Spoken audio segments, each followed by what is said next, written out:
Hey everybody, David here, and today I want to talk about the movie Hobbs and Shaw.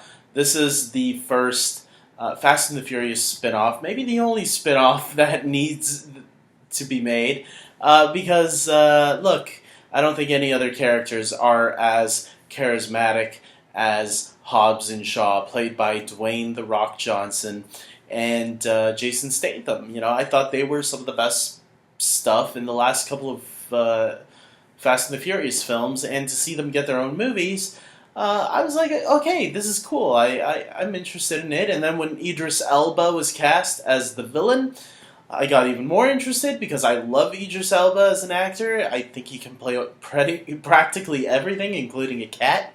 Uh, that's an inside joke for those of you that haven't seen the trailer Cats, which he is in. Look, this movie is a lot of fun. It is a lot of stupid fun. Stupid in a good way. And this movie goes balls to the walls kind of action. Like, they just go so over the top. I think this might be the furthest over the top that the Fast and the Furious franchise has done so far.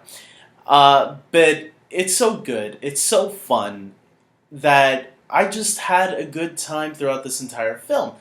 I do feel the movie was probably a little bit too long, but for the most part, I enjoyed most of it, and probably more than most Fast and the Furious movies.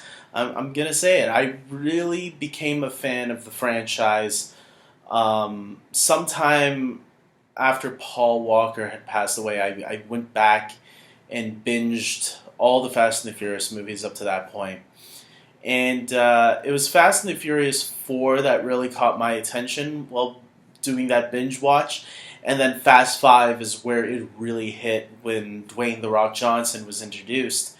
Not that none of the other cast members didn't pull their weight. I thought there was some interesting storylines going through. Not interesting, but some touching storylines that I really liked from some of those characters. Like, obviously Vin Diesel is the face of that franchise, but Paul Walker, I think his character and Vin Diesel's character both together created some really cool back and forth.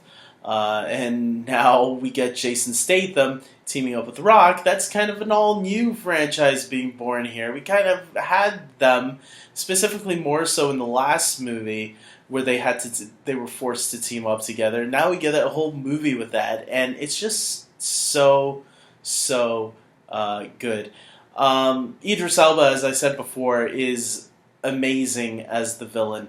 Okay, amazing is maybe pushing it a little bit too much, but he was great. You could tell he was having a lot of fun, and there you go on that. And then there's the actress. I forgot her name, but she plays Jason Statham's sister in this movie. She was in one of the Mission Impossible or two of the Mission Impossible movies.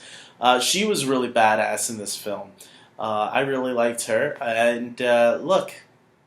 Other than that, I'm gonna be honest. There's not much else for me to say what was great about this movie, because this movie doesn't really. Let's face it. By this point, the Fast and the Furious movies are all about the action, cool explosions, and all that, right? Look, this isn't exactly like a Fast and the Furious movies. There's some of that in this movie, but you're not gonna get all of it. There's some fun cameos in this movie that I was really surprised about, and when I saw them. They added some uniqueness that you don't see in the Fast and the Furious franchise that I really enjoyed, and there was a part of me thinking, man, I wish these two would have gotten slightly bigger roles in this movie, because I could have taken a little bit more of them. Who knows? There's always room for a sequel. And in this one, I think we will see a sequel to this movie, especially if you all go and support it. I am recommending this movie. Even if you're not a fan of Fast and the Furious franchise, I would recommend it. It's a fun movie. Especially if you're someone that likes like over the top action or superhero movies, I would probably even include that, because there's some sci-fi superhero elements in this movie that in some ways makes it a little bit feel like a Marvel movie at times.